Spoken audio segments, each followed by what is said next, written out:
Well, Chuck made me feel a little emotional there introducing me, even after I referred to him as Charles Frederick Funky III. I should say that in my family, there was never any discussion about a Virtus Norton II. And Dad told me one time when I was old enough to be a reasonably well-adjusted person that if I ever named one of my children Virtus, that he was going to write me out of the will. And I said, "What's that?" But Dad's name has been unique. I heard someone refer to, they were talking about someone the other day and they said, "Where's Dad?" There you are. And they said Virtus the other day, but it was spelled V-E-R-T-U-S. It's the first time I've ever heard Virtus. And I said, "You spell it wrong." I need to say something and ask you to join me in thanking and congratulating Chuck Funky for the remarkable CEO that he is for this company. Before you clap, let me just say this. He mentioned we've known each other for 15 years. We were colleagues and officers in the financial industry together. I've traveled the world with Chuck, both in that industry and here. And I can tell you this. You are led by a CEO who is filled with character and goodness. He's noble and humble and self-effacing and kind, and he's constantly looking to put attention on someone other than himself, evidenced by the strong emotion he feels by making sure that the employees get recognized. He pulled me aside and he said, "Tyler, you cannot single out any one employee in this company. They are all worthy of this recognition. They're working so hard." And you know what? That includes the CEO. So would you please join me in thanking Chuck for his goodness?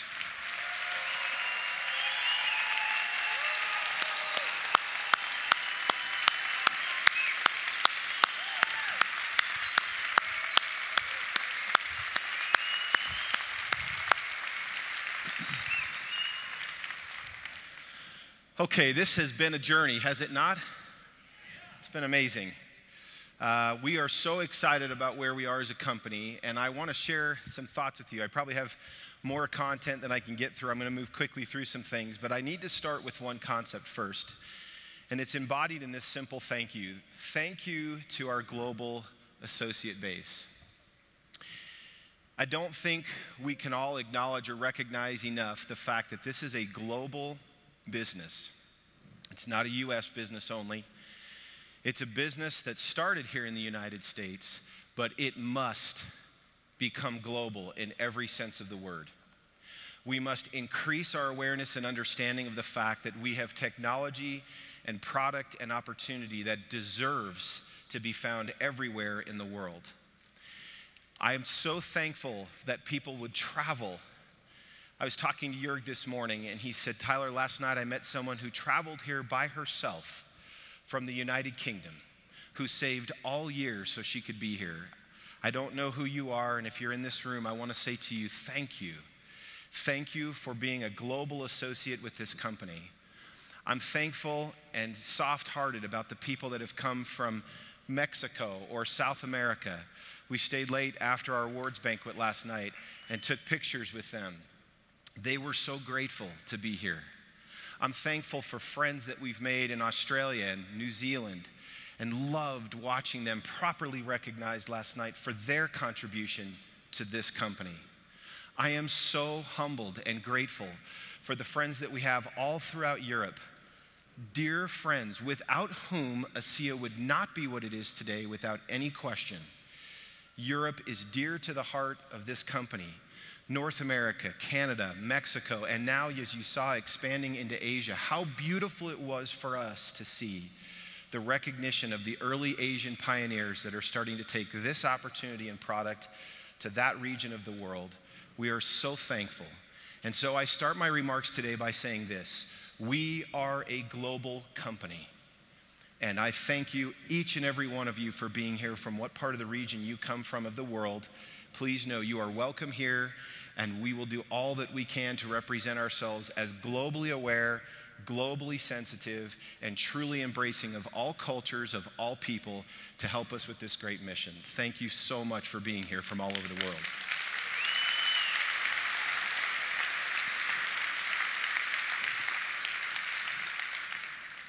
Last year in Convention 2016, I spoke about inflection points. I talked about inflection points, remembering that I worked for 17 years in the investment industry. When you talked about an inflection point, it typically meant you were speaking about a company that had hit a certain point in time when something unique happened, kind of like a turning point. And I altered the notion of an inflection point a little differently and said, what about lives? What about individuals and people? Can we have inflection points? What do they look like?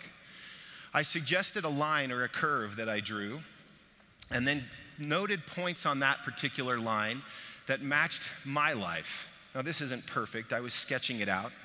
But my point was to say to you that there are, in fact, inflection points in individual lives. You can stop and think back on the day you were introduced to this product or this company, or a family member or a close friend or associate that influenced you. I've always loved the notion of intersecting lives, and when you meet someone with whom you resonate and whose life and very being influences you to be or do better, you have come across a very powerful inflection point. It's a moment in time or a turning point when good things can happen. Now, I called out several of these in my life last year at convention, drawing attention to a third grade teacher that I had, Mrs. Knapp, and saying how grateful I was at a very early age for her influence and kindness in my life. I talked a little bit about 2 years I spent serving in Central America on an ecclesiastical mission, and the life-changing influence that was for me as a turning point or inflection point. I clearly referenced and talked about my lovely wife, who I believe is here. I love my wife with all of my heart, and meeting her was a massive inflection point, and to be sure, the single greatest inflection point for greatness in my life. She's inspired me and supported me. She is an incredibly noble and good person, and I want to say to you, Allison, how much I love you. Thank you so much for your support.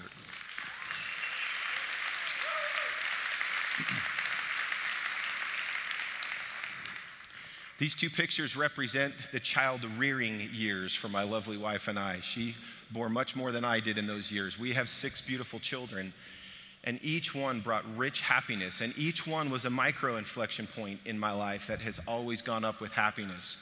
I talked last year about meeting wonderful people in professional settings that helped me and inspired me to do and be better. This picture's a little dark on the bottom there, but that's Chuck and I, gosh, almost 15 years ago when we were first working together. You think about relationships you establish, you never know which of those relationships will become inflection points in your life. Lastly, I've talked about ASEA, finding the technology, which I'm going to spend a little time unpacking again today. And then rearing my family to its current state, just marvelous inflection points of happiness.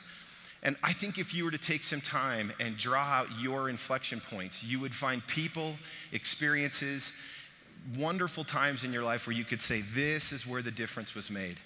I used to write this acronym in my journal a lot called HeyMad. And I've talked about this last year. It stood for me 2 things. Number 1 is I wanted to have an impact.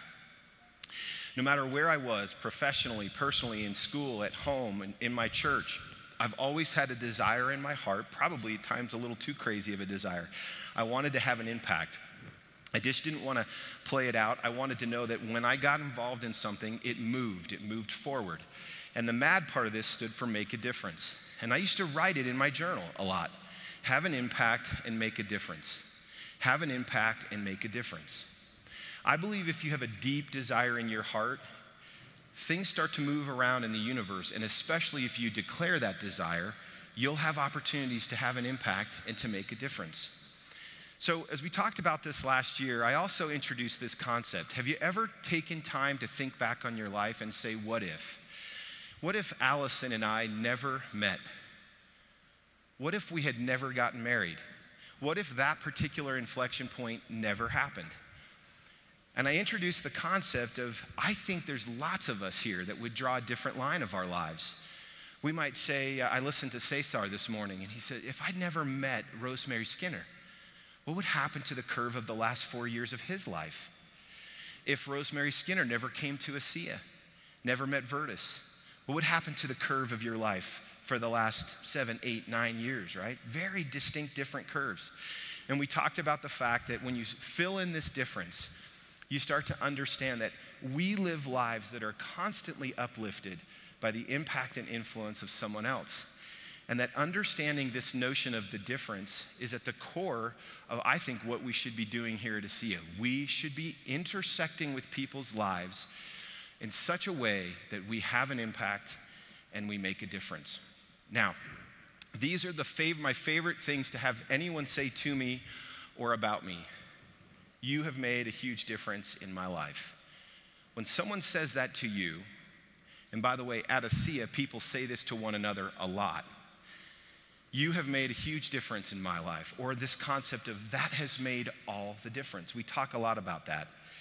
And I took the notion of difference last year and took the Greek symbol for delta, which in mathematics and science means delta or change or difference. I talked about the fact that the delta or the difference in life, at least as it relates to life-changing products, opportunities, and culture at ASEA, happens most notably at the point that someone gets enrolled. In other words, our best intentions to talk about ASEA with people aren't enough. Getting someone into the middle of this is the moment when the engagement happens, the enrollment happens, and that becomes the potential for inflection. And I challenged a whole group of you here last year to consider the concept of doubling the difference. That is to say, recognizing that the point of enrolling someone into this unique opportunity, product set, and culture could become an inflection point for them, but that we needed to redouble our efforts in doing so. So we issued a challenge, and threw the challenge out that people that were willing to take this would be willing to consider just enrolling 2 or more people each month. Now, in exchange for that, I offered to do coaching every single month for the people that qualified, who enrolled and wanted to do this program. And I'm pleased to tell you that we finished a full year of this coaching program just a few weeks ago. If you look here on the board, the red section was the first June through August qualifying period, and then we had what was our 101 level course. The people that went then from September to November qualified for 201, and so on and so forth, all the way to this summer here, June through August, and Delta 401 was the last course. Well, what did we talk about? We shared several different things. We shared Strategic Link, which is my father's proprietary strategy planning process. We talked about success mapping, cause and effect on how you can succeed. We talked about how to stay engaged and in flow, and even put a You Are Here map together that I've shared in various trainings. This is actually a picture of one of the participants' plans. This is a strategic plan my dad would be proud of. This is an actual document of strategy. And these documents are informing 3-year, 1-year, and even quarterly plans. And all of this came, let me go back here, sorry. All of this came as a result of the training that we did. Now, I would be remiss today if I did not take a moment and acknowledge those people that participated in any way in this effort over the last year. In the past couple of weeks, I've asked to get all of the data and numbers in, and there have been thousands of new enrollments into this company by virtue of these people and their efforts. So the other night, we pulled together our group. Not everyone was here, but these people made it all the way through to the 401 level of qualification. That is to say, they were enrolling 2 people or more, 6 or more a quarter, every month since last year. And many of them, as you might imagine, notably more than that. We got together and we thanked each other because we had spent time together every single month this last year training and developing ourselves to stay focused on doubling the difference. This last picture on the bottom right is of Sean and Veronica Burke, who led the charge with the most number of enrollments in this whole group. If you qualified at any level for a 101, 201, 301, or 401 level Delta class, would you please stand and let's give you all a round of applause for your efforts from last year.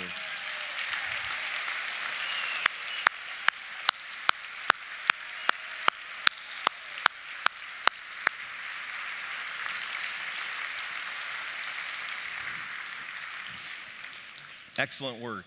Congratulations. I'd like to pivot, if I could, from inflection points now to reflection points. One of my favorite things to do before preparing a talk for convention is I go into my office, oftentimes it's on a Saturday, and I just sit and I reflect and I think. I process the experiences I've had in the last year. I process what you're about to experience at convention. and I sit and reflect. And what I'm going to share with you today is a journey, not so much that I hope just you go on, but it's a journey I've been on over the last several weeks and months. I've been reflecting. I've been trying to make sense of everything that's happening here. I know my dad does. I've been trying to make sense of 31 countries coming online here in the next few months, total 31 countries, and still going. I'm trying to make sense of the things that Terry Latham said about distribution centers dotting the world. And I'm going to take you back today on a little bit of a reflective, introspective journey for me, if you will, and connect the dots on conviction, clarity, and confidence for all of you that are here. Now, I must say, I love Karen Riley. I'm grateful for her leadership. And when we introduced the concept yesterday, all we were trying to do was tease out for you just a little bit of the notion of what's the relationship for me and my success to conviction and clarity and confidence.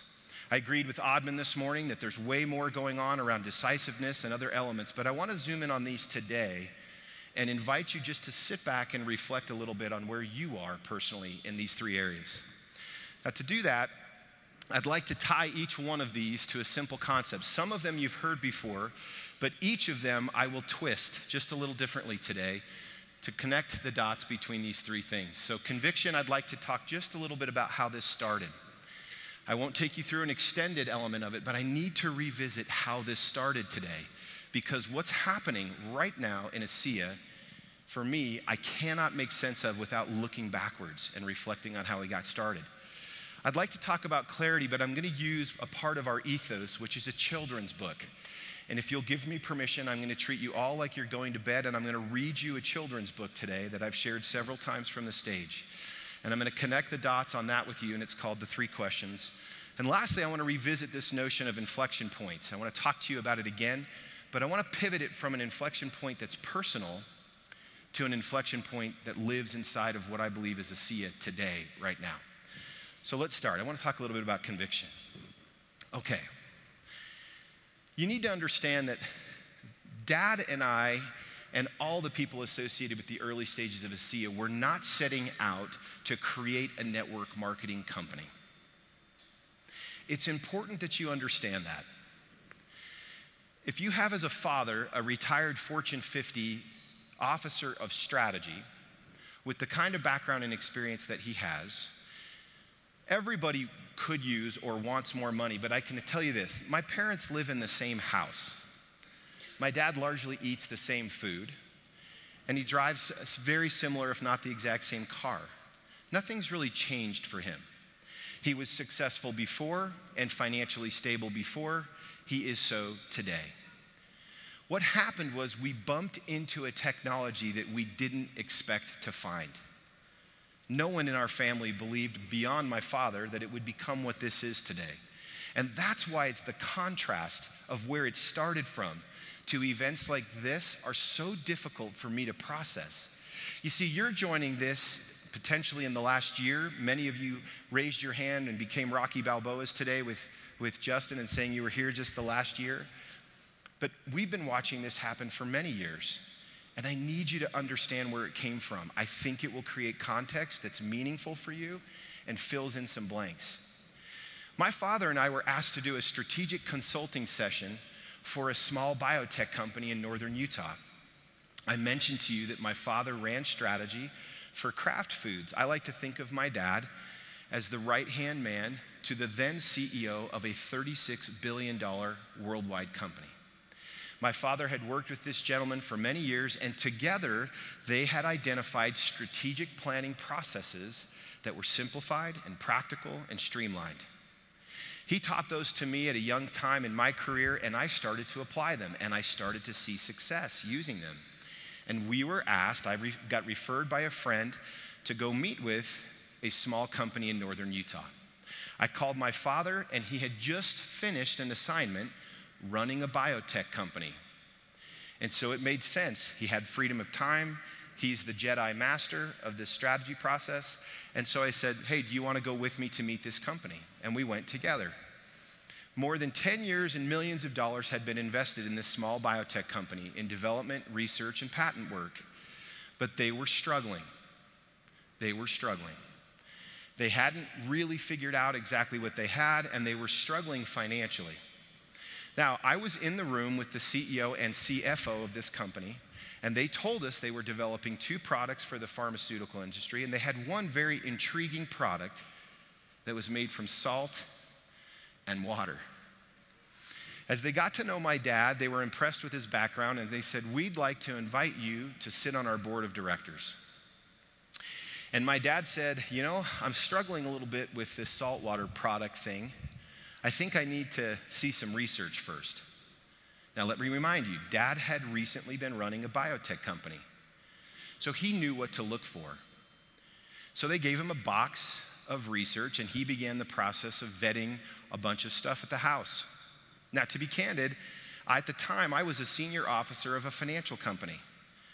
I sometimes went and did some work on the side, almost as an avocation, a hobby. I loved it. I loved talking to businesses about their problems and challenges.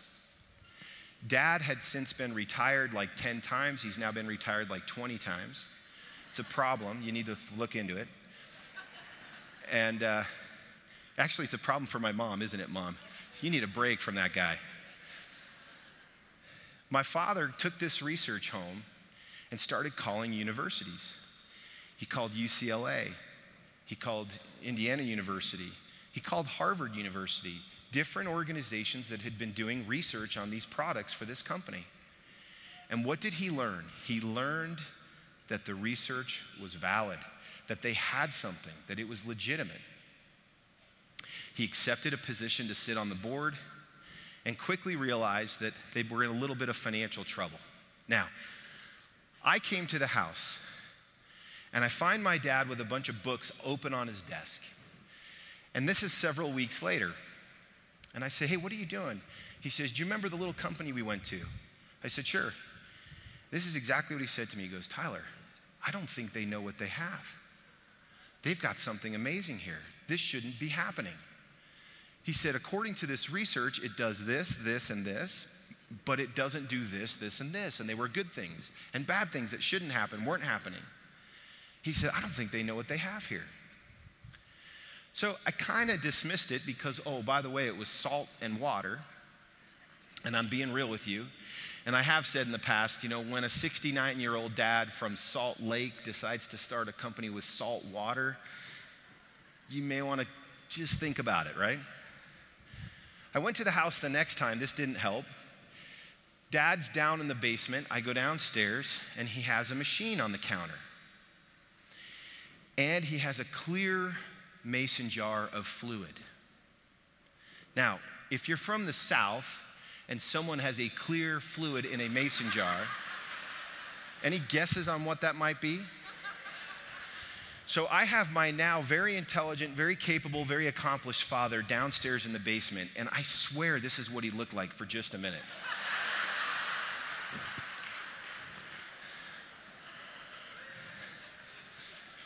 I even think he referred to that machine as a flux capacitor.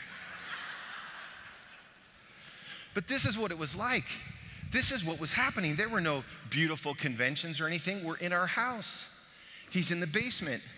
He's got a machine and a fluid. And then, of course, he hands it to me and says, "Drink this." And that's when you go Control, Alt, Delete, like, I'm out of here. Okay. I affectionately started to refer to this as the stuff. This was the stuff. There was no name for this. This was the stuff. And it didn't help much, and this is true as true, and you can even see this in the production facility, that right here where the arrow is on the screen, I've covered this up, it said jewelry cleaner. Dad, look at me right now. Is that true or false? That's true. It said jewelry cleaner. Now help me out with that. So you've got your dad with a clear fluid mason jar made from salt water. You're close to Salt Lake. He's got this flux capacitor on the desk. His hair is coming off of his head. And this is what it says, jewelry cleaner. When he's telling me to drink it, I say, "I can't." I said, "What is the jewelry cleaner?" He says, "Just disregard that." Okay, sure. Apparently, by the way, when they sent this machine, Dad, to Asia, they sent it over and they didn't want the customs people to get concerned and rip into it. So they tried to head fake the customs and just put jewelry cleaner on it just so they wouldn't look at it. Well, that didn't help his source credibility at the time, right? All right, so let's talk about my genesis a little bit. I've shared this story a gazillion times. I'm sharing it again. I went to church. I'm sitting in a church meeting, and we're talking about the general welfare of the members of our congregation. The bishop, who is a lay minister, he just volunteers his time, sits down, and I can see that he's heavy-hearted. He's concerned. And he says, there's a member of our congregation that is not well. And he says his name was Jason, and I immediately start to think about Jason, who lives just a few doors down from me. He says, he's not well. And we sat and counseled together. You know those meetings where you say, what could we do to help this family? We talked about taking in meals to the house. And by the way, just to put this in kind of degrees of difficulty, he had been told to go home and enjoy the time that he had. That's how bad things had gotten for him. He had been all over the world trying to resolve a challenge, and basically had been told, go home and enjoy your family. So I remember coming home from this meeting and being concerned, and really don't remember much else that day we talked about, but I do remember Jason. And what comes into my mind?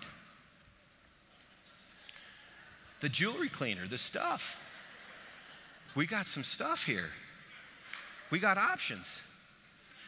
So I call my dad, and to his everlasting credit, this is one thing about my dad. I've often said my dad may be wrong, but he's not in doubt. And as a teenager, that's a huge problem. In fact, let me restate that. My dad is often wrong, but he's never in doubt. I'm having fun up here. You don't even have a mic, Dad. You can't even defend yourself. And look at my mom. She's giving a standing ovation right now. This is fantastic. I got the stuff, right? But where am I on this continuum? This is a continuum I think a lot about. I'm squarely in two places. I'm in fear and I'm in doubt. Like, are you kidding me? The stuff can't help Jason. It's the stuff. It's moonshine mixed with jewelry cleansing something. But when you have a friend like Jason, and I don't want to purport that Jason and I were best buddies, we were neighbors. But I knew his kids were about the same age as mine, some of them, and I thought a lot about that.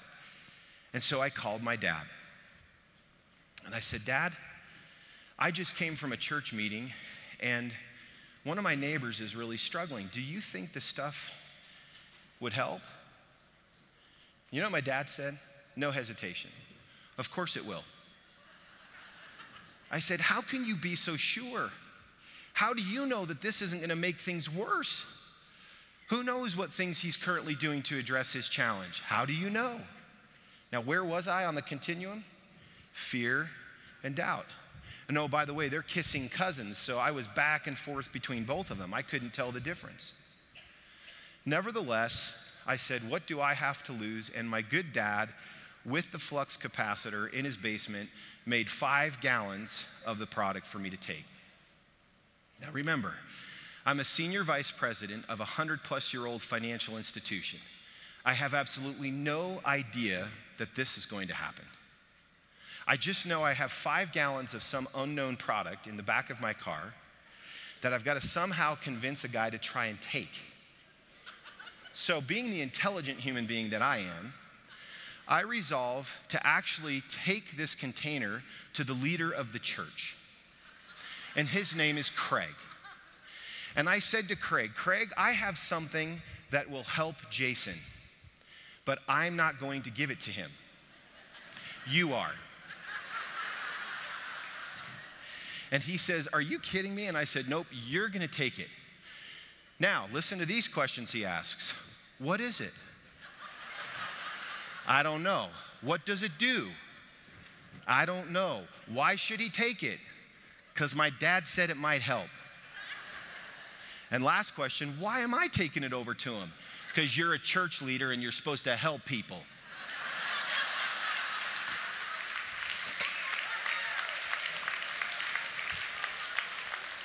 Now, do these questions look familiar to you?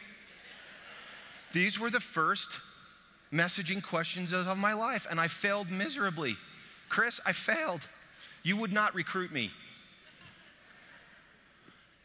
Now, you know what one of the great miracles for me of ASEA is that Craig took the 5 gallons, walked across the street, knocked on the door of Jason's home, and set it down and said, "Drink this." Miracle number 1. Miracle number 2, Jason, with reasonable intelligence, decides to drink it. All right, what do you do at this point? Well, for me, I did my church duty. I thought of him, I thought of the stuff, I got him the stuff.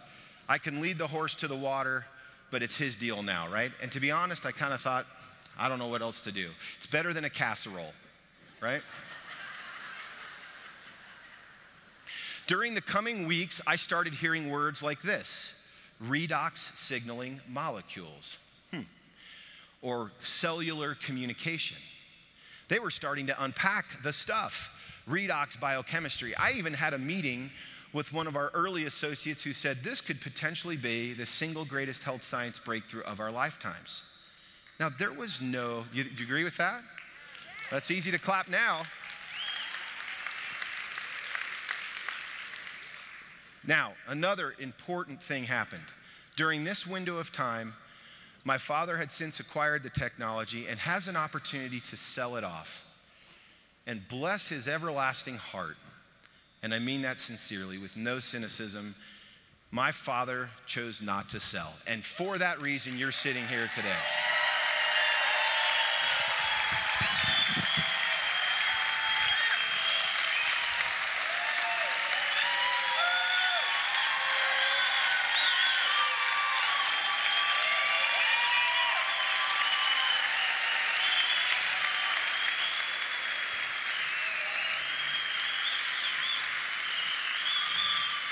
It's funny to watch.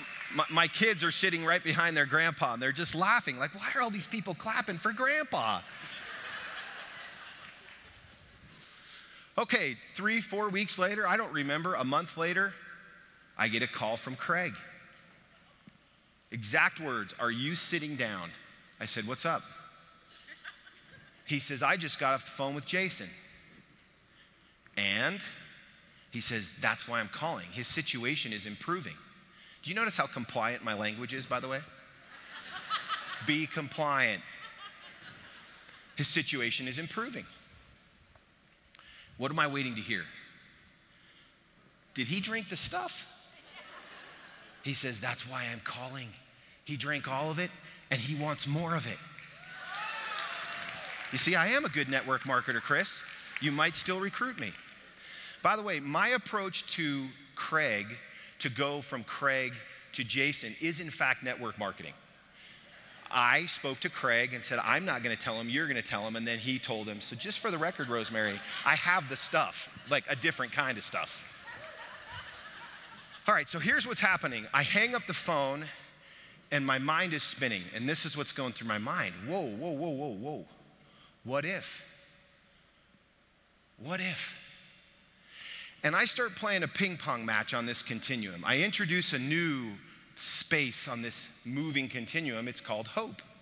I start feeling and thinking like, whoa, wow. But as you can imagine, the arrows signify I'm going between hope and doubt and back and forth pretty quickly. I'm like, no, how can you tell me that? I mean, there's 1,000 other reasons that things could be improving.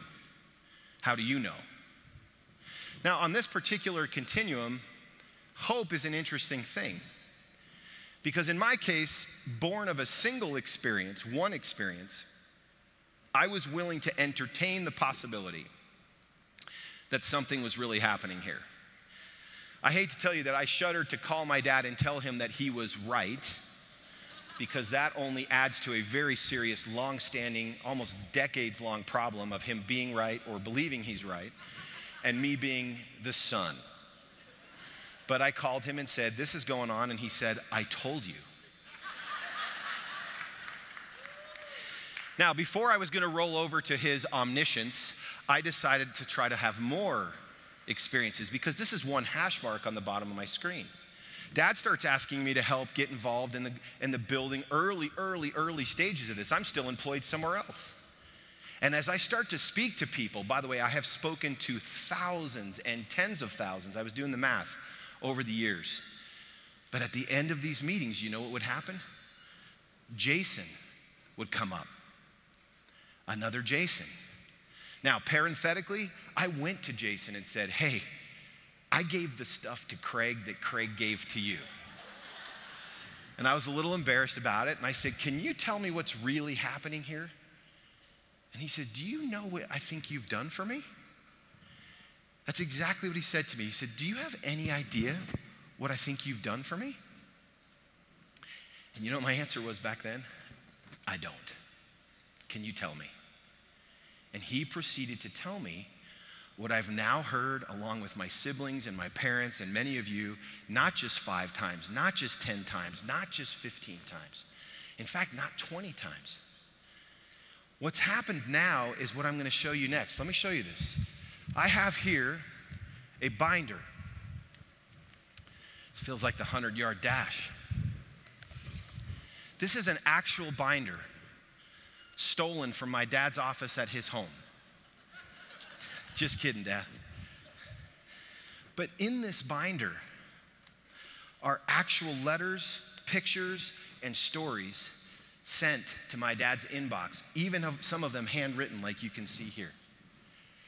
Every time Dad and I traveled somewhere and someone came up to him and said, you need to hear this, I need to tell you this, he would say, can you send that to me? And no, it's not compliant. I'm not handing it around for you to look at. But here's my point. This experience binder started to create the conditions where hope and doubt were no longer in a civil war.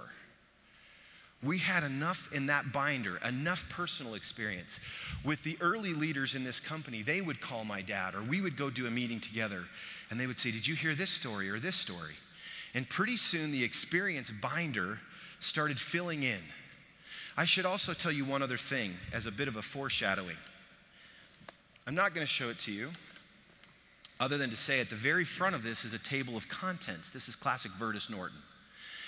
Dad has started to collate and organize the stories into broad category headings.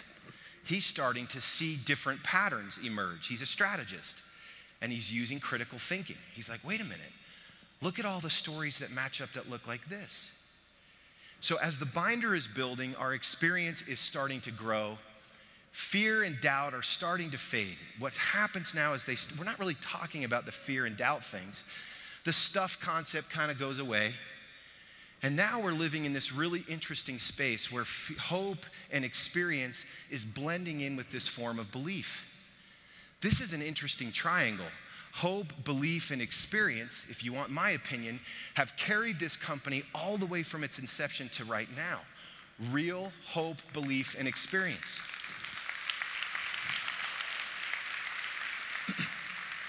These hash marks in this story, they're real. These aren't hash marks like some notch. These are real families, real people, real Jasons. And we have them. So you can imagine if my talking points today are reflection-oriented, where this might be going. Because for me, I started to actually process that hope, belief, and experience would lead you to action. There is no intelligent action unless hope and belief precede it. You wouldn't even get up this morning and come here if you didn't believe you'd make it. Belief precedes all meaningful action. And belief is normally informed and affirmed by what? By experience.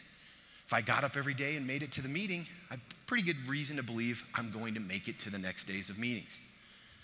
Now, can you imagine what is going through my mind a few months ago when this happens? When research starts to come out, can you imagine? I want you to process when I'm sitting in a room with a bunch of PhDs telling me the research you've now learned, and I'm reflecting back on the jewelry cleaner and the moonshine and the stuff. And I'm comparing and contrasting.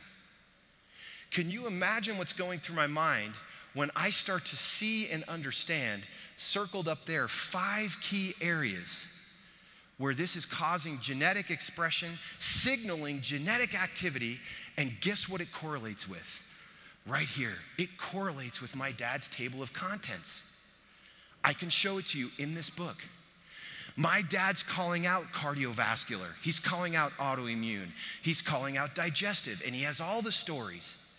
And I'm sitting with him in a meeting 3, 4, 5 months ago, listening to this for the first time, and I have goosebumps. I still have them right now. And I'm going, wait a minute. This is connecting the dots. Wait a minute. What happens in that moment to me is a new place emerged in my own continuum. And this is my journey, folks. This is mine. I started to see and understand and know something. And now knowing something and believing something are very close to each other, kind of like fear and doubt, but they're not the same. And what emerged from this new place was a new triangulation of believing and knowing in action. Now something new is occurring. A whole new space is occurring between these two triangles. Hope, belief, and experience got us here. We are now adding, at the most strategic and critical time for this company, I might add, the knowledge from this science. Now I'm sitting by myself in that beautiful new building on a Saturday. There's not a soul in the building. And I'm drawing this on a piece of paper and I'm going, I cannot believe this. This is amazing. I have this binder open and I'm flipping through it. In my heart, I can still feel it. I'm feeling gratitude and I'm feeling humble and I'm feeling like, is this really connecting the dots? I'm reading stories from 2011 that I can point to this research and say, this is real.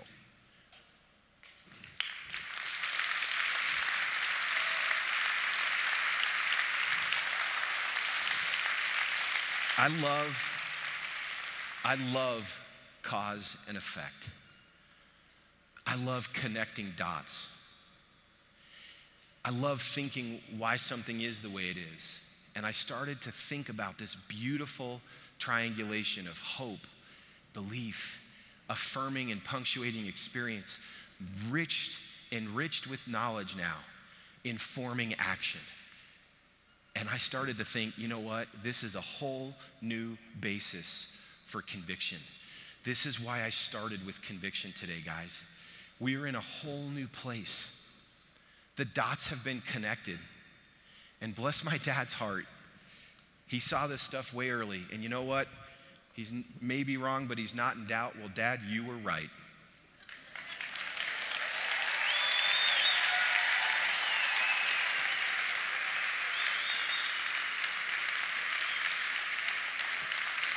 And Mom, I'm so sorry I had to say that. I know it. Don't leave.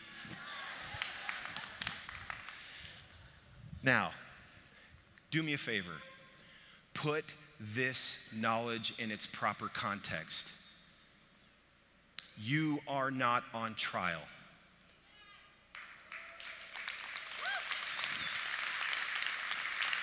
Our product is not on trial. That binder married with that research is the end of the discussion. And it enables the next thing I want to talk about. It enables now for us to move to a place of clarity. Now, I told you I was going to share a kid's story. Do you give me permission to go fast? There were plenty of nights when I sat in a rocking chair with some of my kids and I even skipped a page. I'm so sorry to say that because I was trying to get them to bed. I'm going to go quick with your blessing. Part of our ethos, which is the defining spirit of our company, is embedded and embodied in this simple story. It's called the 3 questions. How many in the room have ever heard of it or seen it? Good, way more than half have not. So those of you that have heard it will oblige me here. It's basically a story of a little boy named Nikolai who was very uncertain about the right way to act. He wanted to be a good person, he told his friends, but he said, I don't always know the best way to do that. Nikolai's friends understood and they wanted to help, but he said, if I could just find the answer to my 3 questions, then I'd always know what to do. So he posed his 3 questions. Number 1, when is the best time to do things? Number 2, so who is the most important one? And number 3, what is the right thing to do? So he set out and asked his friends. He had a heron friend who said, best time to do things, you can't even say it. You got to plan way in advance. The monkey says, who really you'll see in just a minute, doesn't really care and says, watch and pay close attention as a coconut is now falling to hit his head. You see it? And the dog, of course, the political character says, you need a pack to help you know when the best time. You can't figure that out on your own. So he thought for a moment and posed the second question. So who's the most important one then? The bird, the heron says, those closest to heaven, a metaphor for the notion of those that do what I can do are the most important ones. The monkey, now keenly aware of his new situation after the monkey has hit his head, the most important one's the one to meet my need now. My need, selfish. The dog, the political character says, look, the ones you got to get close to are the ones making the rules, because then you got a shot. Well, third question, what's the right thing to do? Bird says, do what I do, fly. Monkey says, quit worrying about stuff, just have fun. And the political character that travels in packs, the dog says, it's fighting. Well, as you can imagine, Nikolai wasn't entirely convinced those were the right answers. He loved his friends. He knew they were doing their best, but the answers just didn't feel or seem quite right. And an idea came to him. He says, I know what I'm going to do. I'll ask Leo the turtle, lives high up in the mountains. He'll know the answers I'm looking for. He's an old sage turtle. So he hikes high up where the turtle lives alone and finds him. And when Nikolai gets there, Leo, the old turtle, the sage, wise turtle, is digging in his garden. And he's tired. Nikolai comes and says, hey, I have 3 questions for you. When's the best time to do things? And who's the most important one? And what's the right thing to do? Well, as they were sitting there, Leo was listening, but went on with his digging. And finally, Nikolai wisely and kindly said, you must be tired, so let me help you a bit. The turtle hands over the shovel. He's tired, sits down on the rock. And because it was much easier for a young boy with more redox signaling molecules, I might add, in his body, Nikolai kept on digging until the rows were all finished. So the young boy finishes tilling the garden. Now, as they finish the garden, a storm rolls over the mountains. Gets dark. They run to the cottage for shelter, but Nikolai, the young boy, hears a cry for help in the distance. And lo and behold, running down the path, he finds a panda whose leg has been injured by a fallen tree. He picks up the panda, carries her back to the turtle's home, makes a splint for her leg with a stick of bamboo, and gets her into a warm bed. As she comes to and wakes up, she says, where am I? And where's my child? And at that moment, Nikolai, realizing, runs out of the cottage, down the path, through the storm, pushing against the wind and all the rain. Deep into the forest, he finds the panda's child, cold and shivering there by itself on the ground. The panda's wet and scared, but alive, and so he brings her back inside, makes her warm and dry, and lays her in her mother's arms. And this is my favorite illustration in this kid's book. Leo smiled when he saw what the boy had done.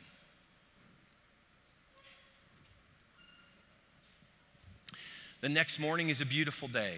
Warm sun, birds are singing, all is well with the world.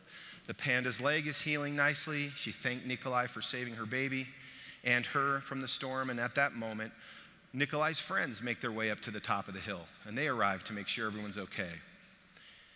And then Nikolai felt great peace within himself. He had wonderful friends, and he had saved the panda and her child, but he also felt a little disappointed. He still had not found the answer to his 3 questions, and so he asked Leo the turtle one more time. And as you might imagine, the turtle wisely says, but your questions have in fact been answered. They have? Asked the boy. He said this, yesterday, if you hadn't stayed to help me dig my garden, you wouldn't have heard the panda's cries. Therefore, the most important time was the time you spent digging the garden. The most important one at that moment was me. And the most important thing to do, the 3rd question, was to help me with my garden. Later, when you found the injured panda, the most important time, 1st question, was the time you spent mending her leg and saving your child. The most important ones were the panda and her baby. And the most important thing to do, the 3rd question, was to take care of them and make them safe. And then this beautiful moral of the story. Remember then that there is only one important time, and that time is now. The most important one is always the one you're with. And the most important thing to do is to do good for the one who is standing at your side. For these, my dear boy, are the answers to what is most important in this world, and this is why we are here.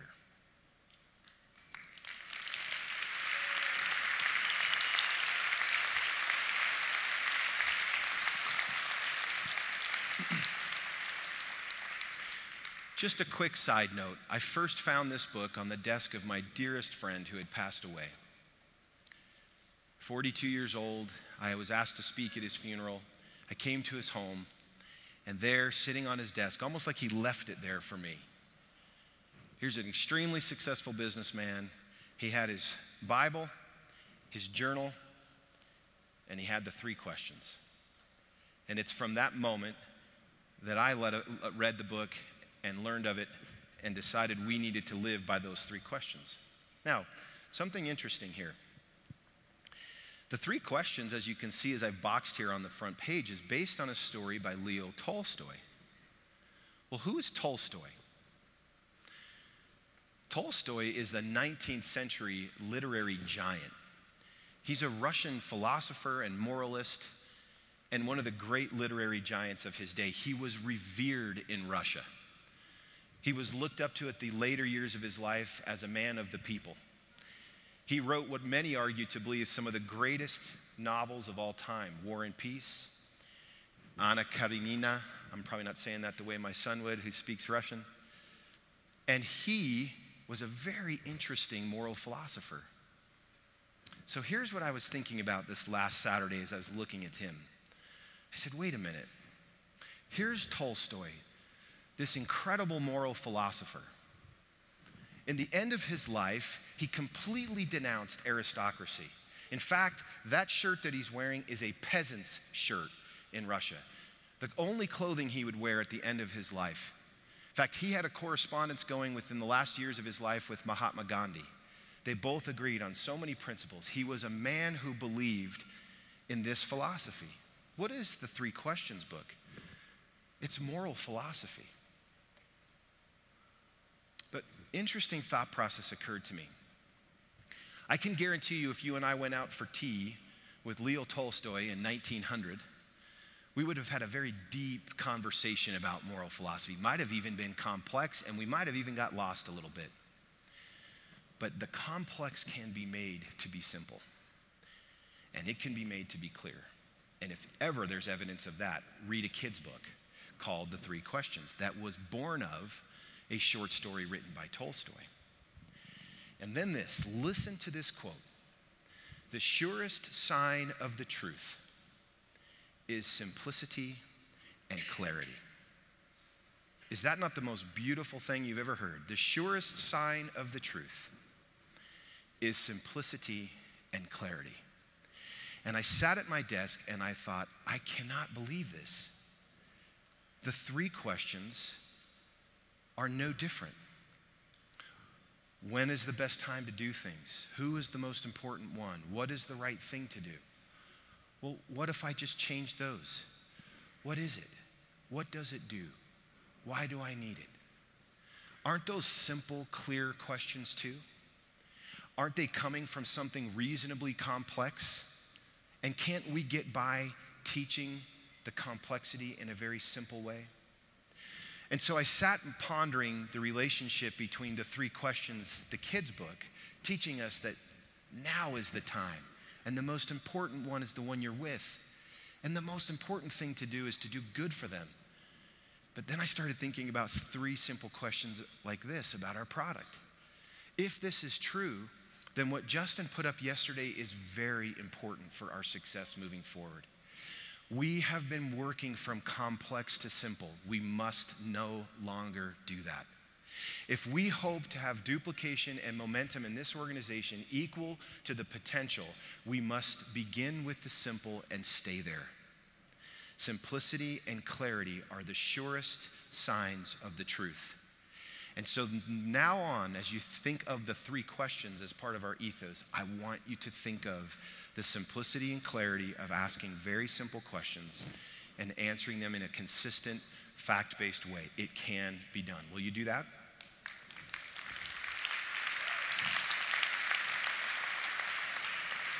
Okay, let's talk about my last point, confidence. And why would I choose this notion of inflection points? Well, let's look at what's really happened here. If you went back and were speaking with a team member that for whatever good reason couldn't make it to this event, and they asked you this question: what happened at the ASEA 2017 Global Convention? Let me help you. Many of you know that I have a problem. I have to see things on one page. I don't like 50-page documents. I like all one page. Look at the ASEA ethos. It's all on a pinwheel. So I'm going to give you one. You ready?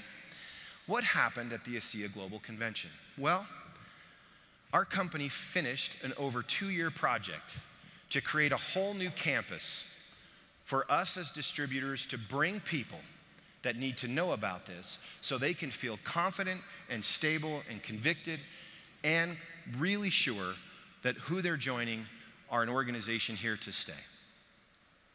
Oh yeah, and it's just a mile away from a 40,000 square foot facility where their products are made. Step one.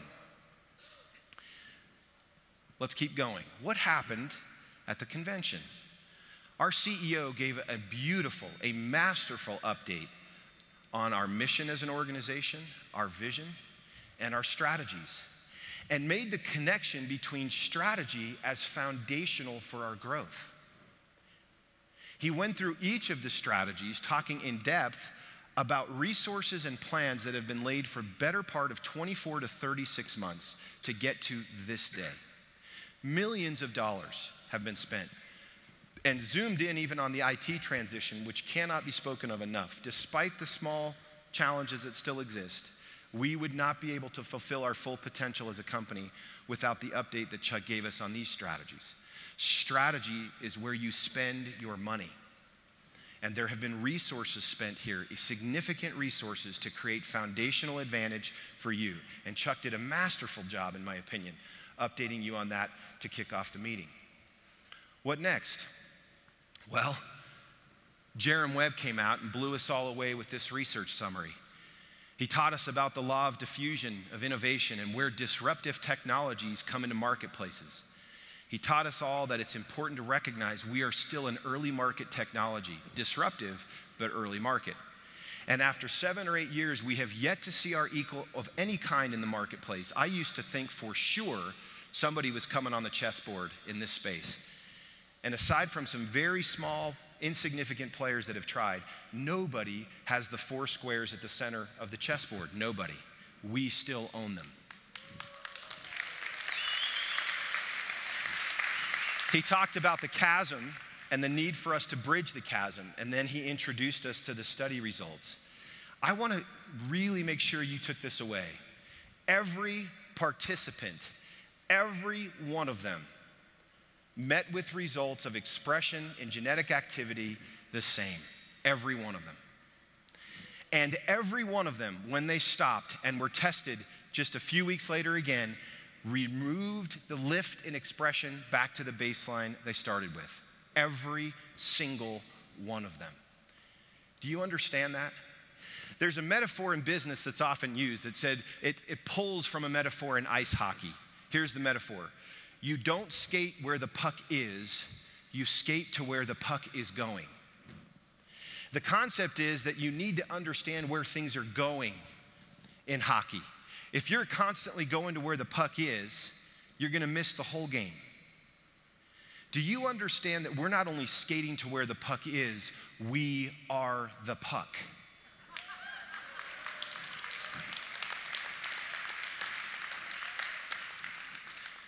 Elevating the name Redox to the actual bottle and to the product is an important distinction that happened, because Redox is going to be big. Did you hear Ann-Louise Gittleman? Did you hear her saying, you're at the front? Did you hear Dr. Mockney yesterday saying, you guys are actually a little ahead of your time? Well, when time starts to catch up and science starts to catch up, our job is to make sure that we have a very significant multi-lap lead. And we do.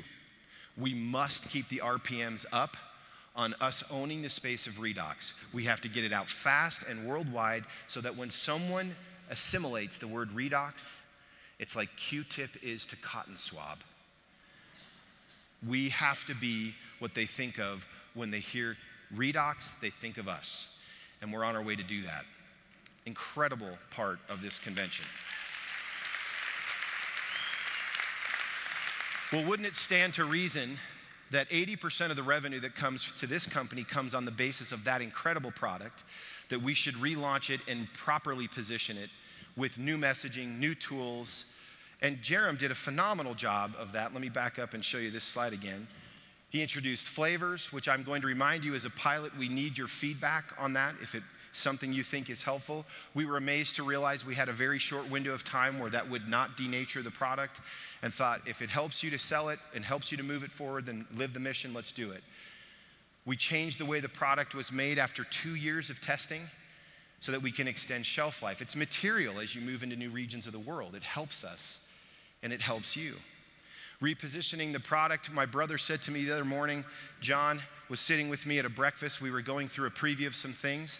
He read the bottle, and Jerem mentioned this in his presentation. John slid the bottle to me and he said, you know what you just did? You just put a presentation on a bottle. And he's right. Okay, what else? Well,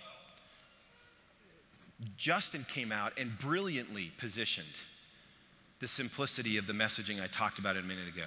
How many of you will ever forget holding up and listening to toilets flush yesterday and waving colored wands in the air? I mean, who's going to ever understand that? But he made a great point. He burned it into your heart and mind that we should simply say we are the light switch that's turning on these 5 areas. That's it. You don't need to tell anybody how the iPhone works. It works. Just tell them those 5 things and move on. I thought his presentation covered something very, very important for us that we've been missing for a long time. And that is a simple, common message that we have 50,000 variations in the marketplace right now. Everybody's attacking it. And you know where they're attacking it from? The complex philosophy side as opposed to the simple 3-question side.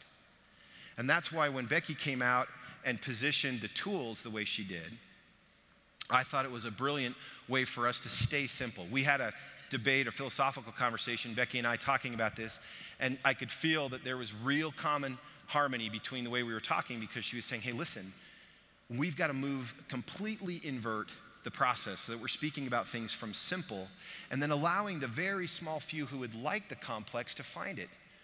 So that's why the brochure and even the bottle itself are at the lowest level of simplicity and will be enough for 90.x of whatever the group is. But somebody who wants to double click in can unpack this further. And what will be there?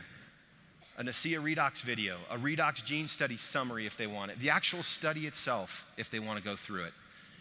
Do I think you should use that? For a very, very small percentage that need that. The rest of you should confidently and with the conviction I talked about say, this is what it is, this is what it does, and this is why you need it. Awesome stuff.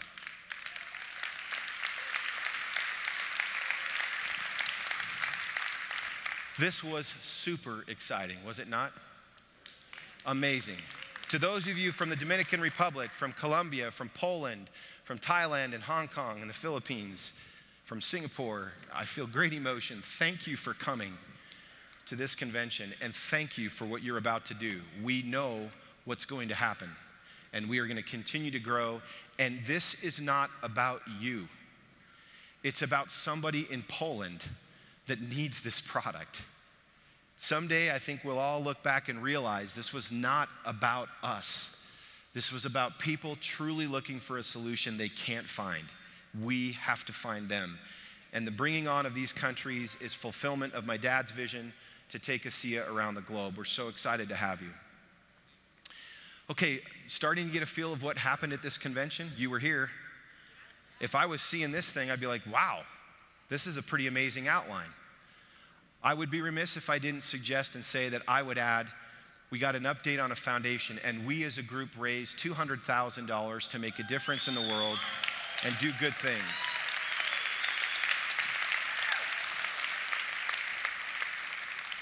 Now what do you have? Well, think about it. You've got a new building, a completely updated strategy that shows how foundation is leading now to growth mode. We have new science. We have an ASEA REDOX relaunch. We have a new message that's simplified and clear. We have new tools in support of that. We have new countries that we're going into. And we're making a big difference foundationally with an impact that's doing good things around the world. Is that a pretty cool little summary look on what we've done?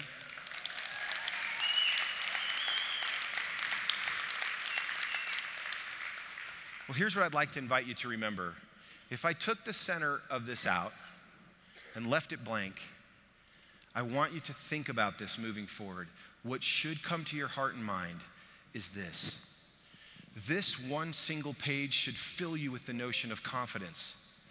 It should fill you with the sense that we have an organization and a team, senior executive leadership, and founding vision that is aligned with the potential of this product and opportunity and culture. You should breathe through your nose and out through your mouth and go right on. Do it. Ready? Ready? Right on. Are you kidding me? Step off of this page. This is serious stuff. This should give you confidence. This should give you deep, abiding confidence. That confidence should take its rightful place in connection with conviction and clarity. They're all kissing cousins. And when you have people with conviction and clarity and confidence, and these things start to merge together, something really powerful starts to happen. They become one. They're not separate and distinct things, they're one. And when conviction and clarity and confidence come deep inside your heart, guess what you have? You have a very important moment in time that I call an inflection point. And now I'm not talking about an inflection point for an individual. I'm talking about an inflection point for a company. If every one of you here leaves with an increased sense of confidence and clarity and conviction, and by the way, they are a spinning circle. They feed each other. That's not linear. This thing is like constantly informing and spinning around each other. If each of you will go home and say, I know what happened in 2017 at the ASEA Global Convention. It was an inflection point. I think 5 years from now, people will be looking at this graph and say, hey, what happened right there? Oh, that's the 2017 Global Convention. That's when the game changed. Now, it's good enough for us to ask this question. I think you'll have people asking you the question. And unfortunately, in this industry, experience carries the day. So people that weren't here may never really understand what it's like to be here. But I would like to pose one last question in closing with you today that's different. And here's the question. Not so much what happened at the ASEA Global Convention. I want to know what happens after. What are you going to do? Are you going to let your blood pressure spike, your intellect increase, even get goosebumps a couple times in the last 2 days, and re-enter the atmosphere of your prior life with the same RPMs? Good answer. I've long said that at these events, there's something really interesting. Sometimes you're alone in a crowd. It might be when you're clapping in a dark room for someone you've never met, and in your heart you're saying, I should be on that stage. I should be up there. I have what it takes. You might be alone in a crowd with a journal, and you might flip it open and start rifling down your feelings. I'm doing this. I got this. I'm 47. It's time. I got more to give. I gotta do more. I can be more.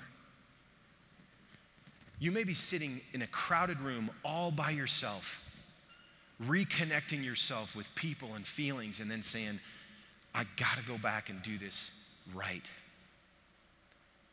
I loved hearing people say, we were here a year ago, standing now at a recognition dinner and said, we made a commitment 1 year ago that we were going there. I started my discussion by acknowledging and recognizing the Double the Difference people for a reason. They stayed true every single month, and so did I.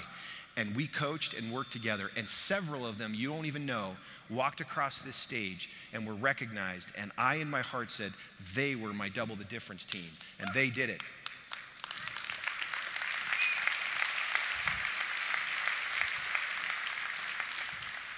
So the question is, what happens after convention?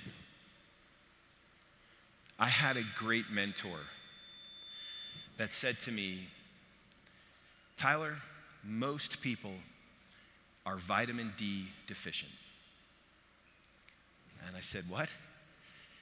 He said, most people will leave an event like this with an enormous deficiency of vitamin D. And then I looked at him and he said, and D stands for discipline. He said, most people will not make the decision at this event and then will not discipline themselves to turn around and take a world of strategic advantage and lever it for themselves. They'll write in their journals. They'll have strong emotions. But the gravity and the speed of their life and the orbit that they get back into is going to suck them back in. It takes enormous inertia, commitment, clarity, conviction, and confidence to say, not me, and not this year. The puck is on the ice, and it's going somewhere. And we can skate to it. We can even stand on it and slide with it. But we should not watch this moment pass by. This will be a collective inflection point for this entire company. My invitation to you is to make it your inflection point. Make the decision to unpack whatever it is about you that's kept you from reaching your full potential, now armed with this opportunity and these strategic advantages. I cannot say it enough. We are a strategically advantaged company.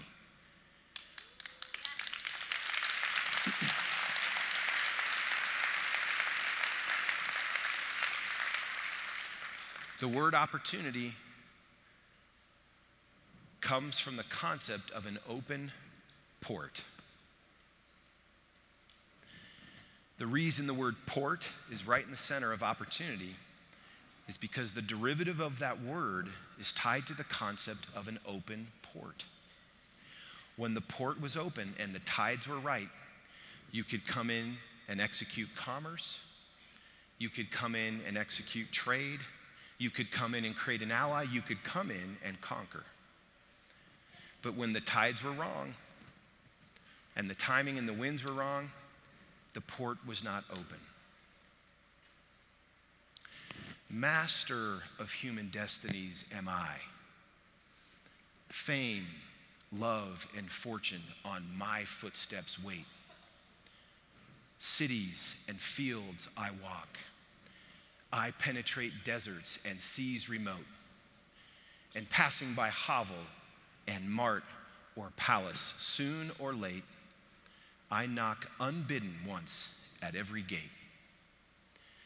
If sleeping, wake. If feasting, rise. It is the hour of fate. And those who follow me reach every state that mortals desire and conquer every foe save death. But those who doubt or hesitate,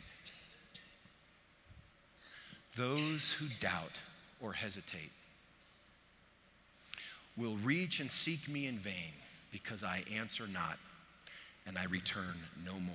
Who am I? I'm opportunity. I am opportunity.